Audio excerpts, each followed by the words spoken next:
Welcome, everyone, to this edition of Talented Universe on this 11th day of December in 2025. We are rolling. Liz, how are you doing today? I am doing spectacular. And we have got a special guest today, Alex Kravitz. Alex, how are you doing on this fabulous day? I am doing great. How are you doing? Doing pretty good. Cut right to the chase. We got you on because of your vertical work. However, we will talk about a few other things that you have done. Awesome. But how many verticals have you done and how many are released so far? 25. And most of them have been released already, I think, at this point. But no, actually, well, maybe most of them haven't, now that I think about it. Yeah, I didn't check how many are released. At least 10 of them are released. And there's next week at this time, the 18th, and one I'm in on Drama Box is going to be released, which is Christmas with a Country Bad Boy. Ooh! I am a paparazzi in that.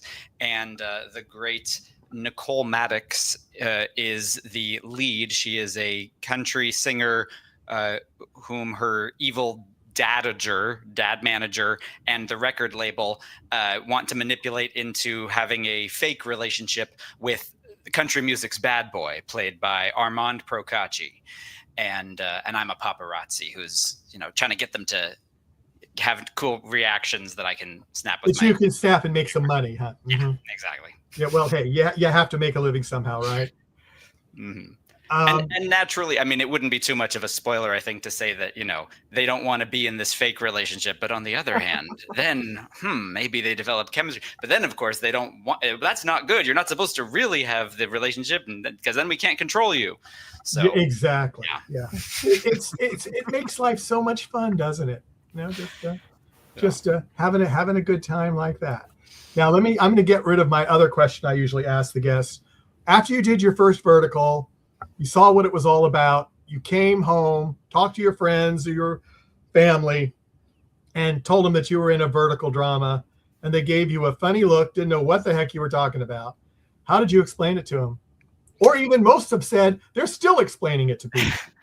So exactly. So they are very dramatic scenarios, so that's kind of cool, actually, to see. I see it as similar to the silent movie era. Obviously, this is not silent. There's sound and there's color and all that, and you're watching them on your phone in 2025 and going into 2026. So it's definitely the future, but at the same time, it is a little bit like the 1920s in the sense of it being like a Wild West and them having some really bizarre scenarios.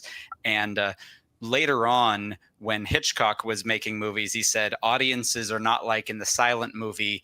They want a sophisticated villain. They don't want a villain who kicks the dog, right? Mm-hmm. But in these verticals, it's like, yeah, the villain will kick the dog. I mean, It's funny that you have here what I'm known for, which is From Janitor to Mrs. Billionaire, and also Church of Phil, which is an indie horror feature where I was nominated for Best Supporting Actor at the See Me Film Fest, where we won Best Comedy there, and we also won Best Ensemble at the Happy Fright Film Festival and the Central Coast International Film Festival. So since we've won Best Ensemble there, and I'm the third billed actor in that movie, that means I'm an award-winning actor, even if it's not an individual award. But actually, Best Ensemble is a more fun award to win, really, because it means that everyone in the cast is getting honored there. Anyway, but then you also have From Janitor to Mrs. Billionaire as my first credit there. That is, I was just a bodyguard in that one, and the scene I was in, literally, they were like kicking and beating up a pregnant woman.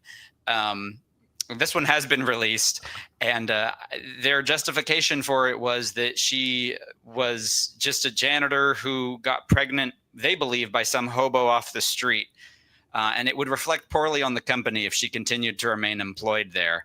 I think it would reflect more poorly that they were beating up a pregnant woman. But you would think, yeah. You would think, but that's not how their logic works. And of course, then the hero, who is secretly a billionaire or maybe they knew he was a billionaire, but they didn't know that he was the father of the child. So he rescues her from that.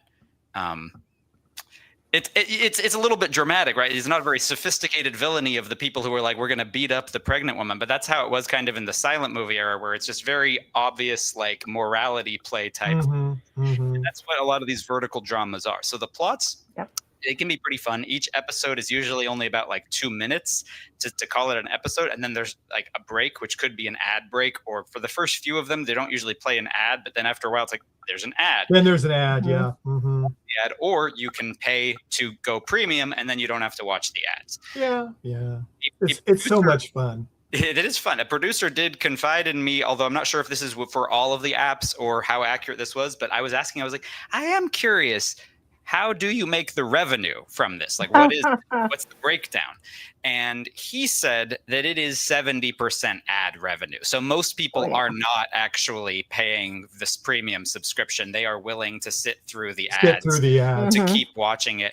And but then that implies 30% from subscription. So enough people get annoyed with the ad breaks and they just want to watch as many as they want, that they do sign up for the subscriptions. Then you can tune into all of the very dramatic ones with titles like From Janitor to Mrs. Billionaire, titles like Christmas with a Country Bad Boy. And one that I was in on Real Short is called Call Sign Legacy. I actually had several lines in that one, and I was Techie One, and I posted a reel to social media with my clips from that one.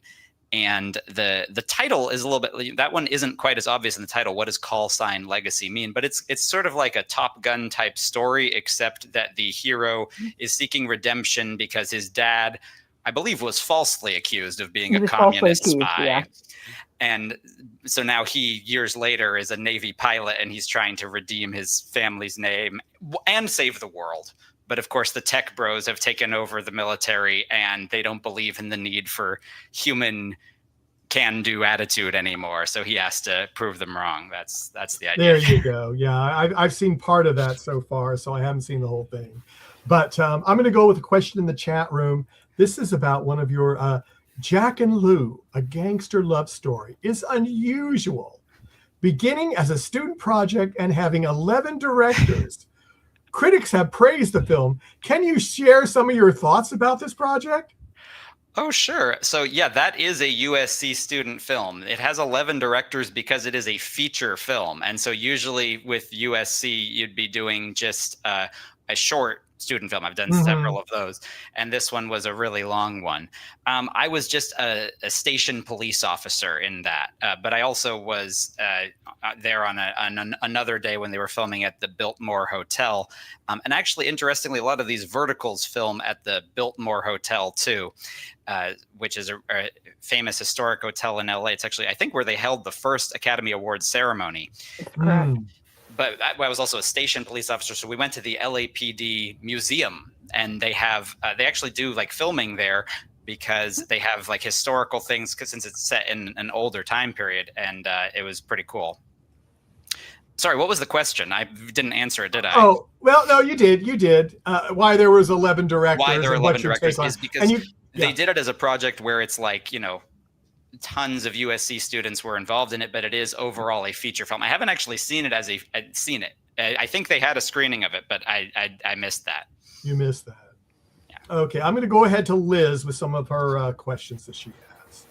Okay, first of all, I wanted to say, since you brought up Call Sign Legacy, it is actually a really, really good Real Short. I got to say that, not trying to, advertise for Real Short, but your character was an absolute ass, and I loved it.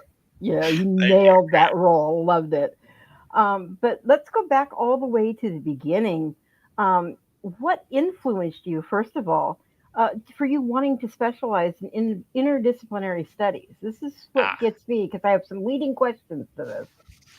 Okay, yes. So I went to UC Berkeley, and during orientation, they mentioned interdisciplinary studies as a possibility. And that was like, I knew immediately. I'm like, only just turned 18 and just going to the orientation. I was like, I want to do interdisciplinary studies, because already I was like, I don't want to be pigeonholed as doing just one thing. Yeah. And that's, should I study, should I get a theater degree, for instance? It's almost like a cliche to have a theater degree. And then what are you going to do with a theater degree? Well, theater, obviously, or acting or whatever, right? But So with interdisciplinary studies, it also buys you some time of like, you can figure out and you can take courses in a bunch of different disciplines, because when you decide to lock into a major, although you do still have 2 years before you have to decide it, but like then once you do, it's like you have to take a certain number of courses that are requirements to meet that major.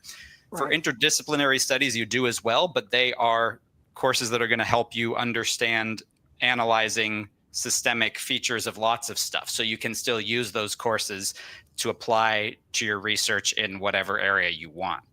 And with interdisciplinary studies, then I was able to, as long as you have a faculty advisor, mine was Renate Holub. She's a German professor in the interdisciplinary studies department, and she focused on Gramsci, the philosopher, was her area of focus primarily. But she was my advisor, and then I just had to say, I'm using these courses to meet the requirement for the major, and like, how are you going to incorporate them into your thesis to explain it? So my thesis, if you haven't fallen asleep yet, is called Pluralizing Diplomacy: How Humans Can Construct Cosmopolitan Narratives for Educational Engagement with One Another. So the idea is that the international relations framework may still have some practical applications, certainly. I'm not saying that you need to completely do away with it, but according to, say, Irving Goffman, a sociologist who wrote Presentation of the Self in Everyday Life. He was studying the British civil service when he did this, and he's analyzing real people. He did this in like the 1950s, so this was quite novel at the time to say, hey, real people working these government jobs are essentially, they're like actors performing roles, because they're saying something to the public. There's a backstage where they actually talk about themselves, right, or talk among themselves, and they may even present as opponents to the public, but sometimes they're colleagues backstage, right? And then they have their own. So it's basically saying like you're always performing yourself. It can be applied outward, not just from people working in the civil service, but onward. And if he starts with that, and you go decades later, you have Judith Butler saying even the concept of gender itself is performed. Right. So now when people say gender is a construct, it's just like commonplace all over the internet. But obviously at one point in time, no one had ever said that. So anyway, these ideas, then I put into the concept of, so what about diplomacy? Because it's very important that we don't have more world wars and we don't have lots of killing and hurting people. We can minimize that as much as we can. But we have to recognize that the nation states are full of, they're not full of diplomats, but rather they present their diplomats as the official representatives of their nation, right? And they are now saying the line that they are told to say. And they don't even always necessarily agree with it. Most of these diplomats, they've taken all these analytical courses in college, and they're often like more progressive than their governments are that they're representing. But the point is they have to present the particular line that the regime wants them to say of any nation state. And if you look at the UN system, where we recognize the sovereignty of all of these nation states, right? And these are their representatives. But how are the representatives chosen, right? A lot of them are not chosen even from countries that have a representative democracy. And as we've seen in the United States, even when you have a representative democracy, you easily could wind up with a regime, a leadership that actively wants to project some position out into the world, as the Trump regime has in the first term and especially in the second term, that the United States will bully other countries into doing what we want, right? But that's not what all Americans necessarily want to happen. That's not. So the concept of pluralizing diplomacy is then that anyone could be a cosmopolitan diplomat. All you have to do is really just think of yourself that way. So cosmopolitanism would be an idea, even going back to ancient Greece, that you should think of the world as your city, a global citizen. And if there's no governmental body that is issuing you the diploma to make you a diplomat, it's really just if you think of yourself that way as a global citizen. And I think lots of people do it already, was my argument. A lot of people in the arts, in social media, when you're presenting yourself out there and you're telling a story, you're just making it a part of a narrative, cosmopolitan Right. narrative, so That's that kind way. of what I wanted to bring up with you. Yeah. Mhm. Yeah, Go that's ahead. it's kind of what I wanted to bring up as far as, okay, you've done all this and you did a wonderful job just explaining it just now. But now going into the arts, um, that whole structure that you've taken from it, you put now into film work, and you of course you've used it as a foundation. Do Mhm. you think that it's more symbolic and, as you just said, a narrative element? Do you think that fosters more of an interaction to shed more light on things like hemophobia, racism, misogyny, things like that? Do you Yeah. think you take all of those Homophobia, things? right? Yeah, homophobia. Okay, I thought you said hemophilia, which No, is homophobia. not No, not being able to blood no, clot, which is yeah, also no. an issue that people need to be aware of that too. But I mean, so yeah, you can use this to do health education as well, for instance. And what that was those were some of the examples that I looked at actually, but they were about like HIV prevention awareness education through like arts and culture. Um, Okay, so you took it down the health education route, not so much the blending of people in and to get over that.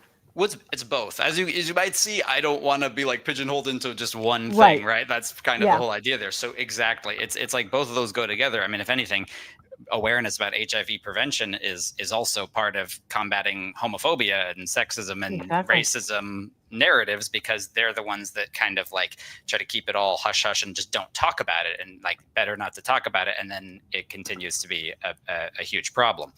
So yeah, I think that all of these narratives where you just see the human experience, and then that we're more similar than we are different in many ways, or even if you've never had that experience, you can now relate to it thanks to the story. And this can be within your own country, let alone foreign countries. Right. So that there's plenty of stories to tell even within the United States here.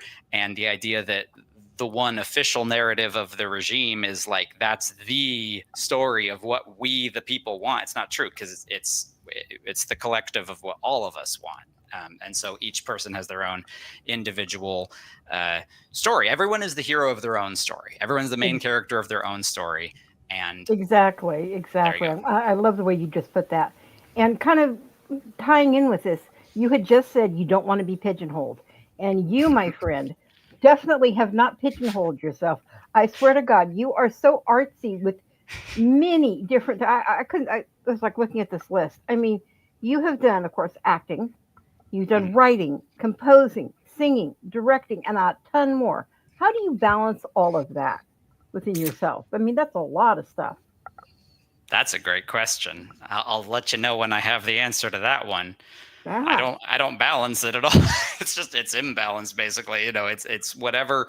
So I do go toward whatever the work is that I would love to be able to go toward the work just that I feel in my heart at that point in time, which is why last year I didn't do for like an entire year. I didn't really do any acting. Basically, from the spring of last year through the spring of this year, I actually didn't do any acting. And then in the spring of this year, I signed up with Central Casting, so I've done background acting. Okay. And then in July, I started doing vertical dramas. So it's amazing that in just the second half of the year, I've already done these like 25 vertical dramas. I'm going to be on another one tomorrow. So but I open myself to that possibility. And also because, you get paid to do it. It's like work That that I'm always paid to do. helps. Pay the bills. Yeah. Yeah, if you could only narrow down to one thing, Mhm. one love of all that, what would you Mm. choose? Hmm. Yeah. Well, in a way, you are always acting no matter what. Vittorio De Sica, who's the director of Bicycle Thieves, a very famous film, said that everyone plays one great role in their lives themselves. So in a sense, it's like you don't have to choose acting. If that's you can be a professional actor and get paid to do it, but you don't have to say the one thing I would do is acting. Is like because everyone's always acting and performing themselves anyway. So you will do that no matter what else you choose. I'm not trying to force everyone to think of themselves as an actor. I'm just saying, like, in a sense, they are all performing. That we are all performing ourselves. So if I could choose one other thing, then it's like it would be the writing. But this could be writing of whether it's like a script or it's music. I mean, they're kind of like the script is just a language based. Well, music can be language based, but you see what I'm saying? Like you can compose with music, you can compose with writing. Yeah. That's what I want to express myself, right? But so far, I haven't really made money doing that. I intend to make money doing that, but I haven't really made money doing that. So like one thing, as you talk about the balance within myself, the question is, earlier this year, before I'd signed up to the background acting from Central Casting, but you only get work whenever they text you. Basically, you don't know when you're going to get work. So I still had lots of other time, and I was working on some screenplays. Then I actually decided to go full forward with the vertical drama acting, because at first titles like From Janitor to Mrs. Billionaire just made me think, what is this? I don't know. I don't understand it. And it's listed on Actors Access as like vertical drama series. I'm like, what does that mean? I don't even understand what it is. So I wasn't even applying to them. Or if I would apply like only to the lead roles and stuff, because I'm like, I've done other acting. I should only apply to the lead. And I didn't even get like auditions for those because I didn't have any experience in that space. So it's like, they're not going to want to see you with that because they think you're not, you might think they're not serious because you don't know what it is, but they think you're not serious because you don't have any experience with them. So it's better to get started with like, be willing to do background and such. And then I just wound up so busy. Now I've done so many of them over the past few months that I really haven't done any writing. But I've also still continued to focus on putting my social media videos out there, and some of them have gotten some, like a lot of views. So that's good. Continue to build a profile. Oh, yeah, most definitely. You know, and you're coming in from a world now into vertical, as you said, about the last 6 months. It is such a different world because one, it's a much, condensed shoot as far as where the camera is placed. You have to watch your blocking. You have to watch, okay, how close am I standing to the next person? I can't move around. And that has got to be such a absolute, when you've come in from other things doing it, a kind of a mind twist to you when you first get started. Sure. One of the things in theater is to try to use up as much of the space as possible. Even try to get, if anything, try to get into the vertical aspect of the theater if you can, because most just like black box theater sets don't have any, additional levels to them. But technically, it's like you have the audience's attention for that as well. So like try to like play with the levels there. But that's more of like an obstacle to try to reach. But you're still certainly you can go horizontally whenever you want, though. Like the director might say, okay, rein it in. Let's stay on this part of the stage. But overall, it's like use up the whole stage, right? Horizontally.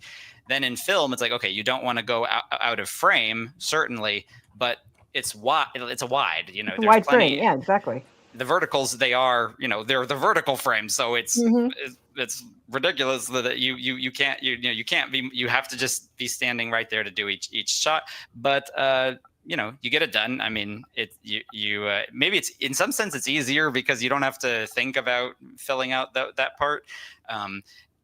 There's a lot of like every time directors are always saying bunch closer together, like, just trying to remind the actors, like you're standing closer to people than you would stand in real life a lot of the times, because you shouldn't have like any social distance space between you, basically, because you want to all fit into the frame. So yeah. Personal space, never heard of it in the verticals. Doesn't exist.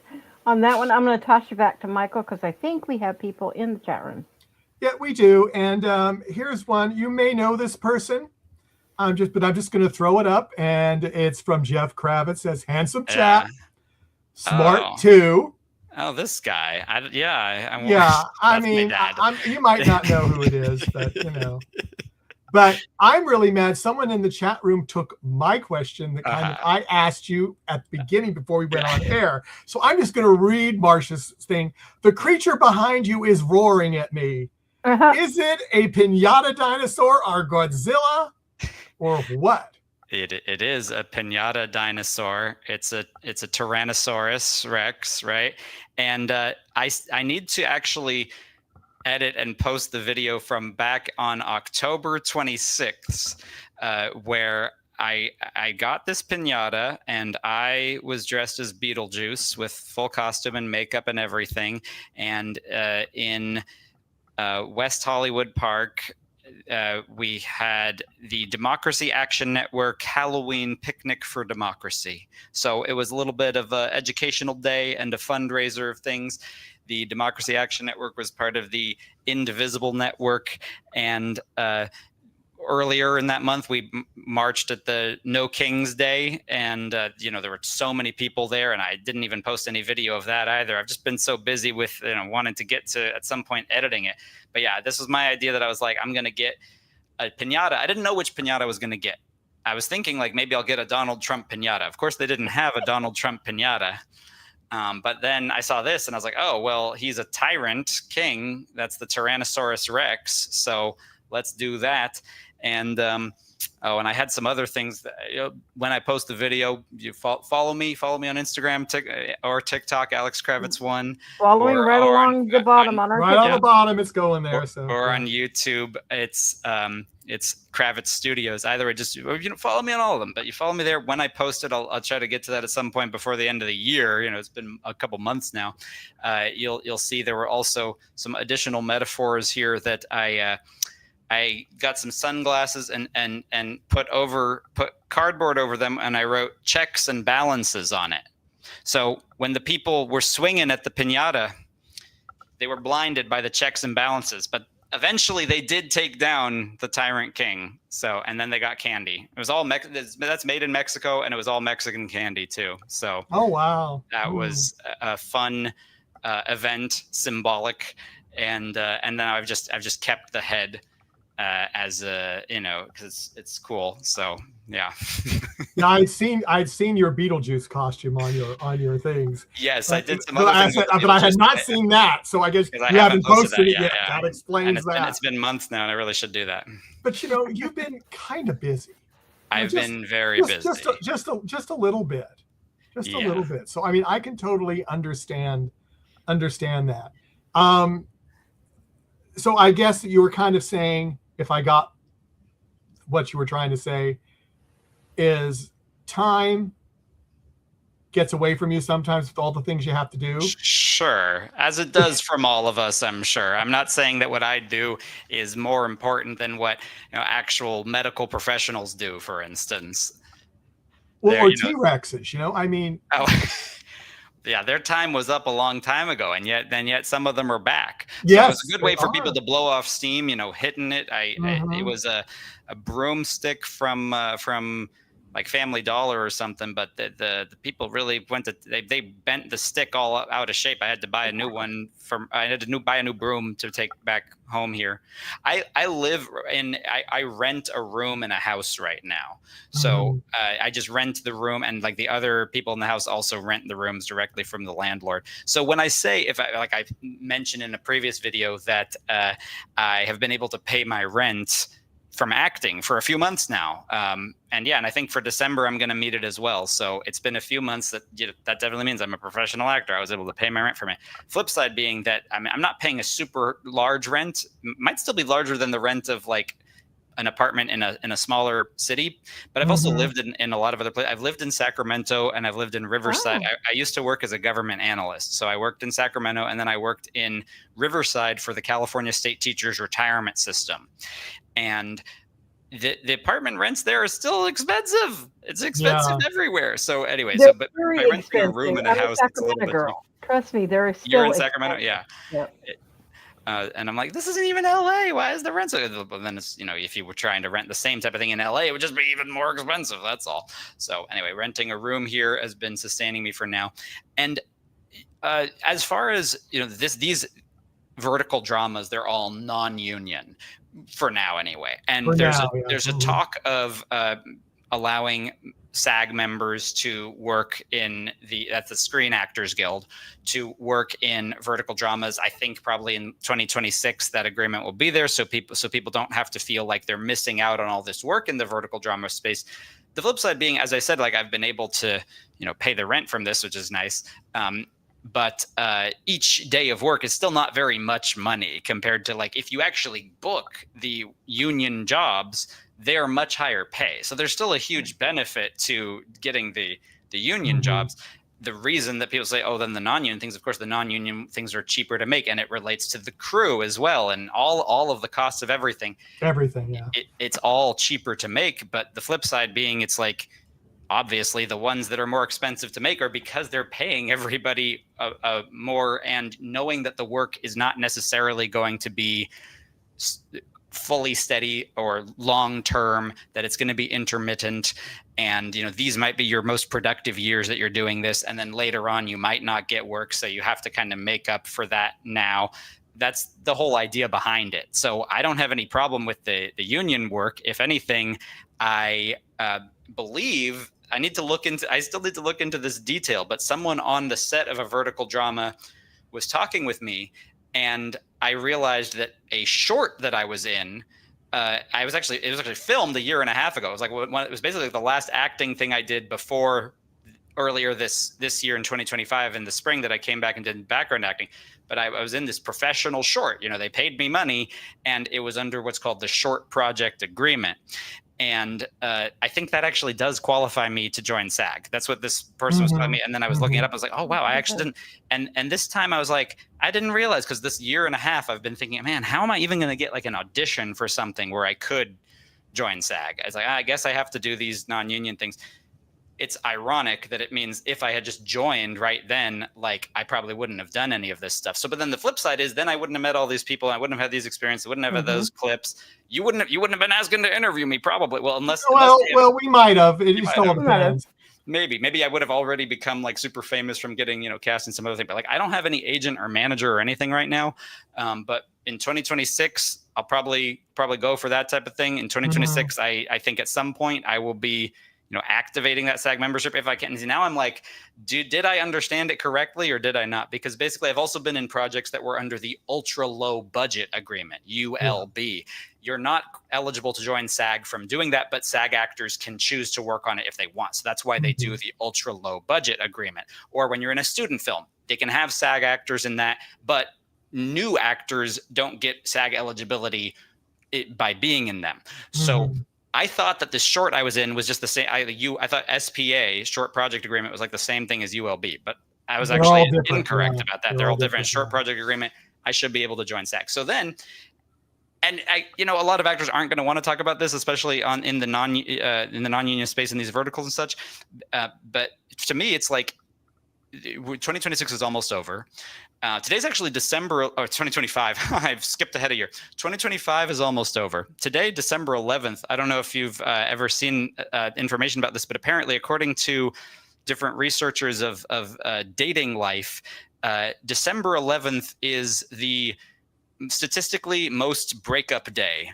And most people joining dating apps day. And it makes a lot of sense because like you're near the end of the year. You're maybe past the Thanksgiving holiday, but it's not yet Christmas. And it's just sort of like, you know what? What's your New Year's resolution? Do you want to enter the next year in that relationship that you have? Do you want to start a new one?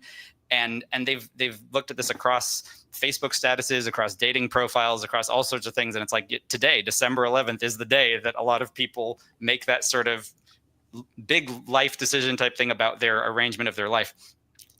And if I'm looking at 2026 and just a couple, literally 2 weeks ago at like 2:30 a.m., I was recording 2 auditions. And I have housemates, as I just said. They don't want me to be recording this at 2:30 a.m. I really should have.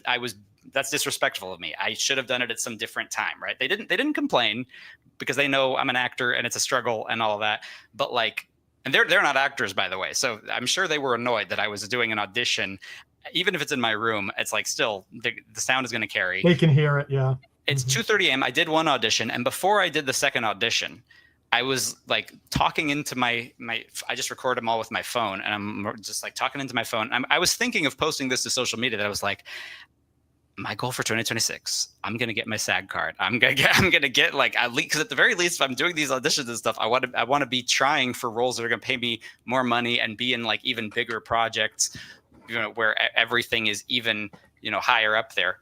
Not that there's a little bit of a grass is always greener on the other side of the fence thing, where of course there are some people who are in SAG who are actually envious of my position right now because they're not getting the work within the SAG, and they would love to be getting this within the vertical space. But on the flip side, it's like I'm saying a goal for 2026. I'm going to do that. I'm going to activate my SAG card at some point. But when I was recording that, I was thinking, I don't know how I'm going to do it, but I'll do it. Like I'll figure it out. Like somehow I will will myself to do it. Then few days later or whatever, I'm on a set and someone is explaining about the short project agreement, and I realize I already have the ability to do it as far as I understand it. So if I then waffle on that and think, maybe I still shouldn't do it, but just remember your state of mind when it was like 2:30 a.m. and you were recording, an audition, and you're just like promising yourself what you're going to do for the next year. Like, next year, I'm going to reach this goal. I'm yearning for it. I want to achieve it. So I have to be true to that part of myself and just go for it. Even if that means, I might not therefore do as many vertical dramas, or maybe I will, because maybe they'll have the SAG agreement there anyway, where you can still do them. But even if that agreement falls through and I can't do them, and then I have to say goodbye to the vertical drama world temporarily, that'll be okay, because it's part of my goal to achieve this other thing in my career. And you meet a lot of actors who don't necessarily have that as their goal. That's what I was surprised to learn coming to LA, because to me, I thought that everyone who was doing this acting was wanting that would be something that they'd want to do. But a lot of them are perfectly happy to just stay non-union actors. They work in commercials, they do background work. And of course, there is more overall background work for big crowd scenes for non-union. On big union productions, they hire 25 SAG background actors, but then they might need 100, 200, up to 400 or something additional background actors for a big crowd. All the rest of those are non-union actors, because they don't want to have to pay the higher rate, even for the background actors, to be SAG. So there is that. And so I get what people mean when they say, oh, well, if you go union, then there won't be as much work. I'm just not that worried about it, because I'm like, don't you think that you will make the work? Don't you think that you will bring it to you? I'm not trying to insult them or their thought process on that. It's just like, that's my thought process. So I'm going to do it. Exactly. Liz. Yeah, kind of getting back into some of the projects and things you have done. But first, before we do that, I saw a clip of you because you'd spoken about some of the stuff you put out. And I cannot watch some of your stuff while I'm drinking anything, because you did this clip and I literally choked on my coffee. Really? The clip that you did where you showed your telescope, and the language you used in particular was, I'm doing telescopy things with it. Which leaves me to wonder, okay, what type of telescopy things are we doing? Well, that's hilarious. Thank you, Liz. I'm glad that tickled you. It's not my telescope. I was on a set. Did you? I don't know if I you could see the realize. background. You could tell it was a set. You could tell it looked like the background was China, but I don't know if that was accurate. So I was just on a set, and I saw the telescope, and I just wandered over there and I filmed that.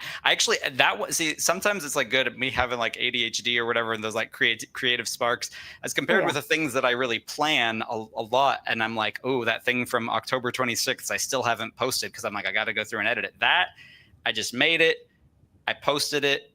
Literally, when I went back to I showed like the other actors, they were like, "Did you just post this?" I was like, "Yeah, I just made that and posted it right here," and that was really funny, yeah. And I'm glad that you liked it. And then I also got a comment of someone saying like, "Okay, Jimmy Stewart in Rear Window." I was like, "Oh, yeah, okay, I was thinking the same thing too with Rear Window." Jimmy Stewart.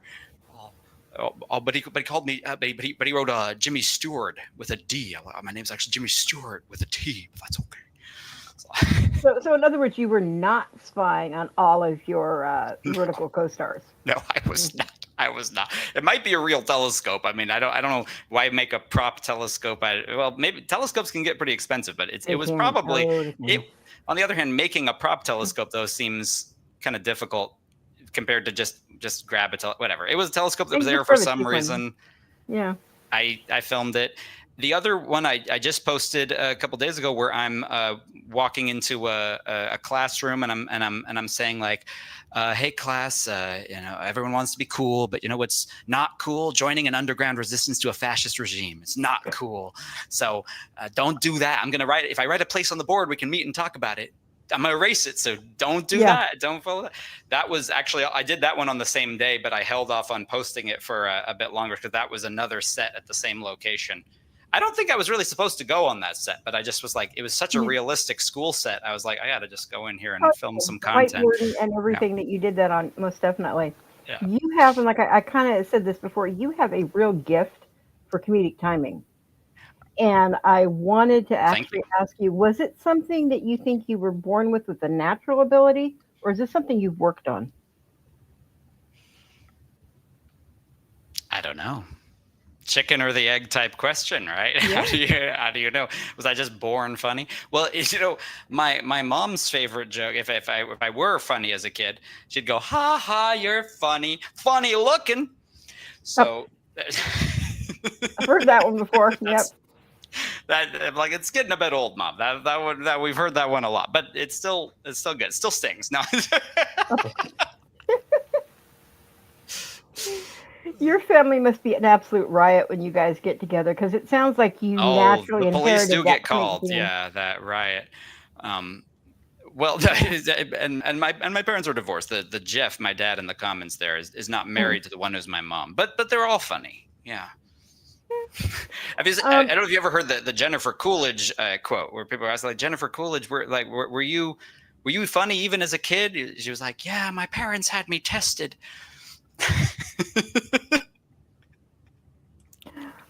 You have done, leading into this, you have done what I consider a very dark comedy with a lot of actually leading things when you did Church of Phil.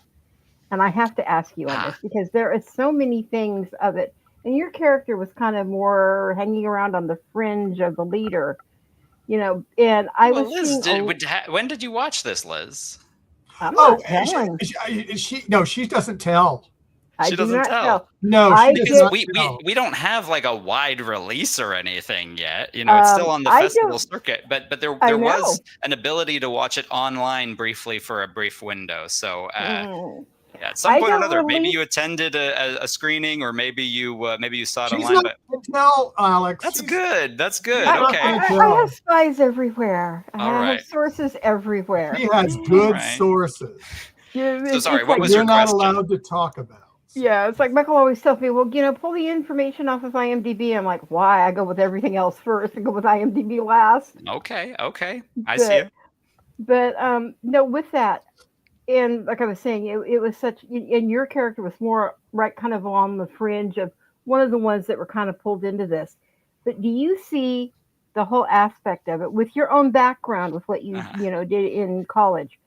Do you kind of see that being how cult leaders generally adapt to? Is something that they start out with, oh, they're not real serious with it, but all of a sudden they're getting all this adoration and everything from people, and they're getting bigger and bigger within their own minds and almost becoming godlike and exuding that to other people. And that is how the cults are formed. Yeah, so the auteur filmmaker Derwin DeLita, who made Church of Phil, and his like good friend since childhood, Patrick McGrath, who plays Phil of the Church of Phil, they made a short film of Church of Phil like 10 or 11 years ago or something like that. But it was just the first part of the movie. And then when they went to the feature, they recast some of including my role. Lonnie Legend was one for which they auditioned me, and I won it from the audition.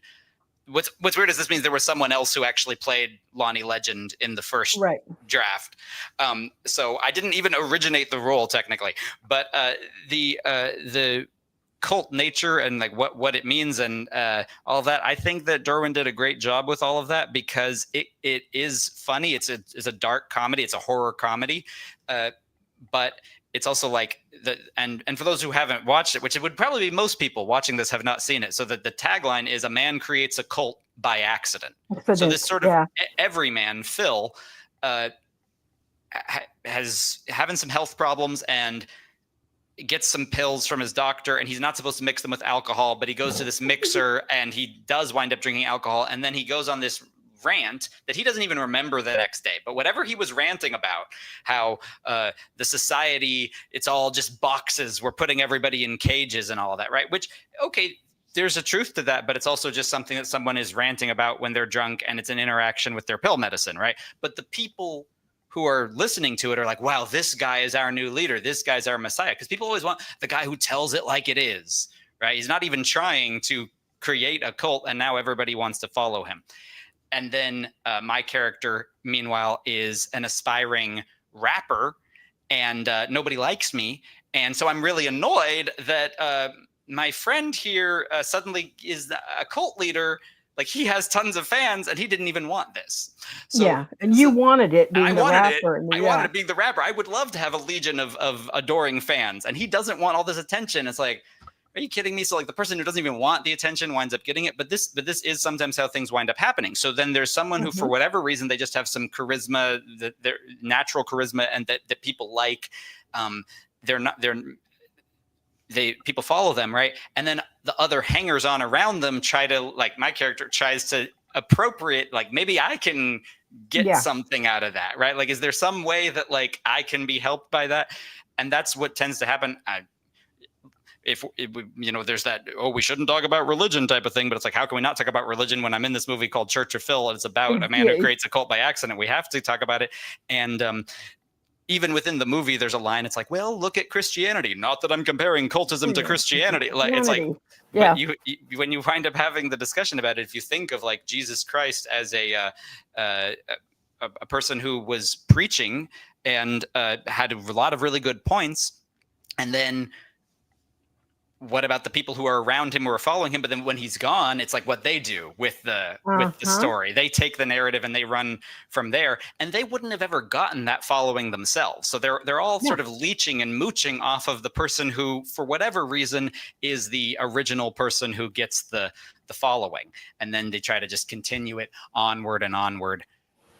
Oh no, exactly. That's kind of how I felt with it too, and several other things that I've seen or studied in the past kind of have that same feel of you're leeching onto them to get your own adorations that you need, and not actually being a follower of something. One thing I have to say that I found kind of humorous though with the Church of Phil was when he started doing all this stuff and wondering, he actually was thinking about going to one of my favorite places, which was where the Lord of the Rings were filmed. New Zealand, Yeah, I thought that was like a really cool kind of twisty tie into it. So, and the idea of the want of your protagonist, right? What does he want? He wants to go to New Zealand and just live among like where the hobbits are. Not that they're really hobbits, but like that's what he wants. And he's also, it's meaningful that he is a theater maintenance technician, a cinema maintenance technician, so cinema theaters. So he's someone who fixes all the projections and stuff and all of that, and the popcorn and everything that we love when we go to the cinema. And like his dream is just to escape this drudgery of his day-to-day life and go live in beautiful New Zealand.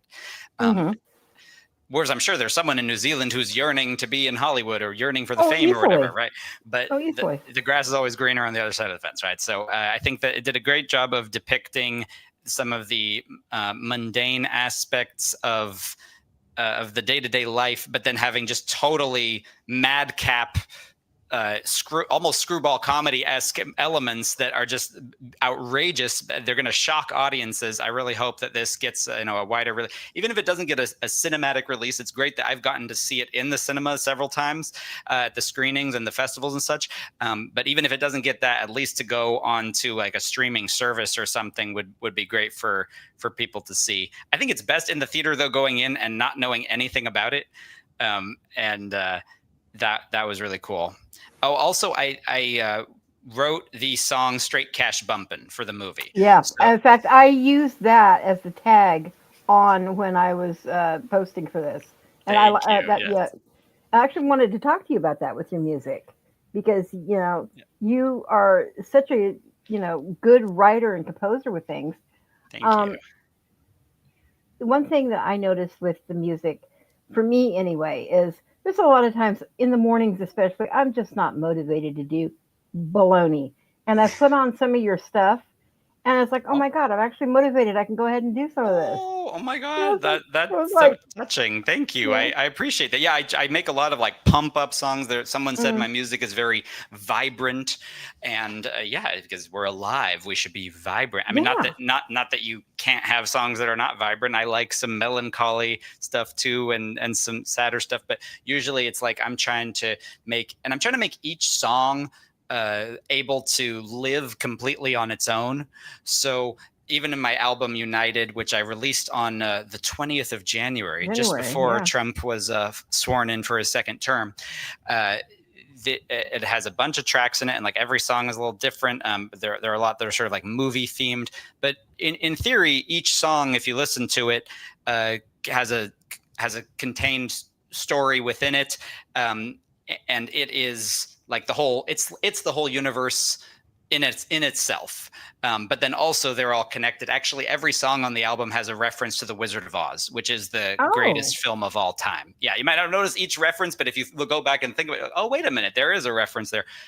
Wizard of Oz is the greatest film of all time because it has that transition from the drudgery of Kansas into the world of Oz. With all the color, it has all the beautiful music. It has beautiful, great child acting from Judy Garland there. Even if she says her mom was the real Wicked Witch because she had a terrible experience with her mom controlling her with all this.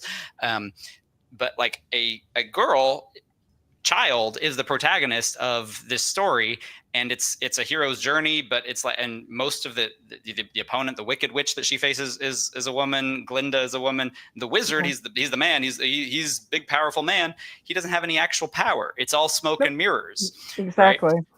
In a sense, the Wizard of Oz deconstructs all of like the patriarchy. It deconstructs all of history, all of the showmanship of the lies that people tell there. And I love Wicked as well, but the Wizard of Oz is better because Dorothy is the real protagonist and hero of the story, so that we focus on, from the perspective of a child, opening up to this world of imagination.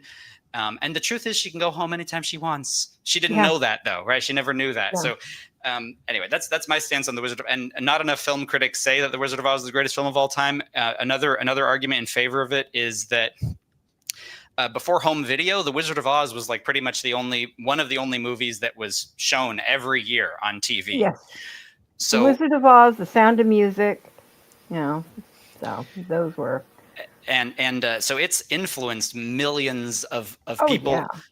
A criticism I did receive from a USC student once when I was saying this was that who was Indian was they were like, I don't get the Wizard of Oz. I don't understand Kansas or whatever. I don't, that's a very American perspective. But my perspective was, I've never been to Kansas either. Kansas is just standing in for reality, and the world of storytelling and filmmaking and everything is Oz. So like what cinema actually is, what art in general actually is, can be this. They also made the Wizard of Oz in 1939, height of the Great Depression, eve of the Second World War.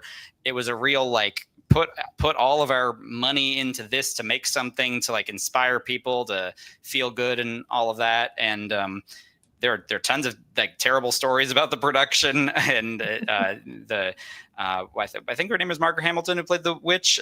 She caught on fire at one point. She got burned down her back. The original guy they hired to play the Tin Man, he got he got like the metal in his lungs and the gold, He had to drop out of the actual guy you see as the Tin Man is not the one who had the issue with the lungs, because they did that on him. He had the problem, and then they're like, oh, we fixed it for the next guy. So like the guy who got the stuff in his lungs doesn't even appear in the film. So he ended up being on the Beverly Hillbillies as Jed. So he wound up having a nice career in the long run. But it's just like the way that we suffer for the art, and like some of the things that there should be more protections for people and all of that. But it was 1939, so it's like we hope that things have gotten better since then. Point is, I think of it as being the greatest film of all time. There's also, for the LGBTQ community, how important the narratives of that have been, the metaphors and all of that. And so when I see all these lists of like greatest films of all time, and they don't even include The Wizard of Oz, I'm just thinking like these directors are trying to be too artsy or whatever with their thing, but the truth is that this is the most influential movie ever. My personal opinion. That was my case there. If I won you over. No, you didn't have to win me over because I was already there. There you go. One thing I wanted to say before I turn it back over to Michael is thank you so much for taking some of your time to, come and chat with us and share some of your theories and talk a little bit about verticals and some of your other stuff. So it was very enjoyable. Okay. My pleasure. I have one question in the chat room that I've been told I have to post. Okay. Ask him about Miriam. Oh. Miriam is my little sister. She's 7 years old, and she is very precious and precocious and very, very performative and entertaining herself. And I took her trick-or-treating as I was Beetlejuice and she was Wednesday Addams. And then after, she actually hadn't seen Beetlejuice. We watched Beetlejuice after. Although at age 7, it's pretty, Beetlejuice is a little scary. It's a little scary for 7. Scary. Yeah. But she definitely loves all of this extra performative elements and such, and she's got an amazing imagination herself, and I love her. And this is directly from Miriam. This little. Oh, Miriam says you were amazing. I love you, and all that. So love you too, Miriam. Thank you. That's very nice. That was a great way to end this. Thank you. Yeah, and everyone, thank you all for coming. If you came in the middle, start it over again. It's going to be still at the same link. So we will talk to you again later. Bye-bye, everyone. Bye.